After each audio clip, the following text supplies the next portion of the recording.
Yeah, alongside me, David Chairman Jim Parmenter. We're sort of a third of the way through the season.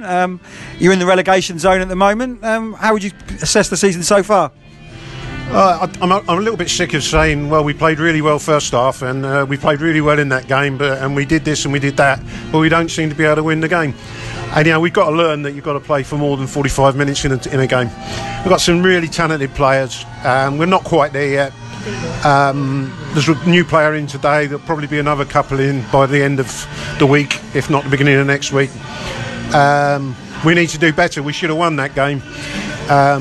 Zidane had an open goal 2 yards out and smashed it on the bar. If you're a striker, you've got to score those. In our position, you need strikers to score those goals. But we're still in touch. So we'll see how we go for the next few games. The issues have been you're in the relegation zone. You haven't won at home in 15 games. You've been very loyal to your managers at this club, the manager you've had before. Mitch Brundle, he's a young manager, doing it on his own. Is he under any pressure from you? No, he's not under any more pressure than he was at the beginning of the season. He's doing it on his own. I've told him I think he needs an assistant. Sometimes it's good to have another perspective. He's still deciding who he'd like to do that. Can you tell him to get an assistant manager? It's hard to tell him to get one. I've told him that I think he needs one, and that should be enough. Right. But again, the back end of last season, the results weren't well, haven't been good now. Do you still think he makes the right decision in appointing him as manager? Well, who knows? We'll know by the end of the season, won't we? I mean, he's a young manager, he's inexperienced. I knew that when I took him on, but I just thought it was time to try something different rather than the managers that do the circuit and, the names that keep coming up time and time again, and you see them going from club to club and not really achieving very much. I just thought, let's get some young blood into the game. He's keen. He's obviously played at this level to a very high standard. He knows the game. And we've got young players as well. We're bringing academy lads through. That's part of our philosophy as a club. We think that young players should be given a chance. Sometimes, that's a bit hit and miss. Some games they play well, sometimes they don't. That's what you get with young players. And it's a bit like that with a young manager. He makes mistakes because he's learning. How long that can keep going, well, we'll see. It's a results-driven business, and you haven't won in 13 exactly. So other people wouldn't have been so patient by now. Well, you say it's a results-driven business. Yes, it is. I mean, if we had any ambition to win the league this year, then I'd be probably a little bit more...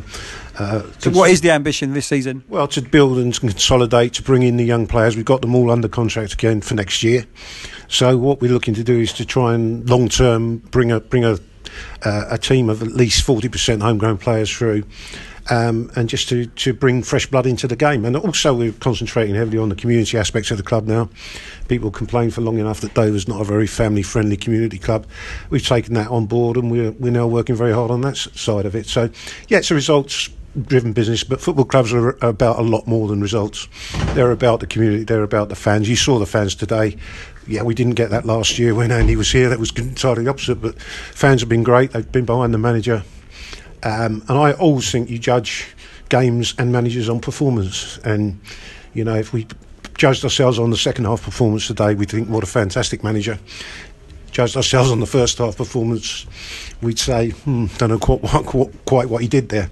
And then Saturday was entirely the opposite, wasn't it? We were fantastic first 45 minutes, probably as good as any team in the league. Second 45, we didn't do it. So we just got to get playing for 90 minutes, and that's the job Mitch has got to do. Again, if you mentioned about bringing in young players, if the club was relegated, it's not the end of the world, but you want to stay in this division. Oh yeah, there's no doubt about that. There's no way we want to be relegated. No, there's still 90 points to play for, isn't it? Or 89 or something. Often people say don't look at the league table until February, and I think that's probably quite right. I mean, am I concerned? Well, we've drawn a lot of games. It's not as though we're losing every week, although we've drawn another one today. So I think that's 11 draws, something like that. They've got to start turning them into wins, isn't it? Well, exactly. I mean, the way we do that is to play for 90 minutes, and not take our foot off the pedal when we're 2-0 up. And not wait till we're 2-0 down to start playing, and that's something the players and the management have got to get their head around. And you personally still got the hunger for this club? Have you had any offers? I know you're looking for more investment. Yeah, I mean, people keep talking about sell the club and have you had any offers? You know, Dover's a sort of seaside town club with a crowd of anywhere between 600 and 900 most weeks, near 6 most weeks. It's not an attractive club for anybody to invest in. We don't own the ground. It's council owned, so there's no equity investment as such. We've been very lucky in getting a fantastic sponsor in Mega, who really helped us this year, both on and off the pitch, and with our community system as well. And you know, that's been a great help to us. If somebody comes along with the right plan and the right finance, hey, listen, I'm very happy to let them come in and give it a go. But to be honest and realistic, is that likely to happen? I don't think so. You know, there's many clubs around Kent that are putting a lot of money in at lower levels. When they get to this level, they'll see what exactly is required, and that sort of money won't do very much. I don't think it's attractive for people to invest in a club like Dover. You know, I've said it before. We're not a city club. We've got a 180-degree catchment area, and it's quite a poor area.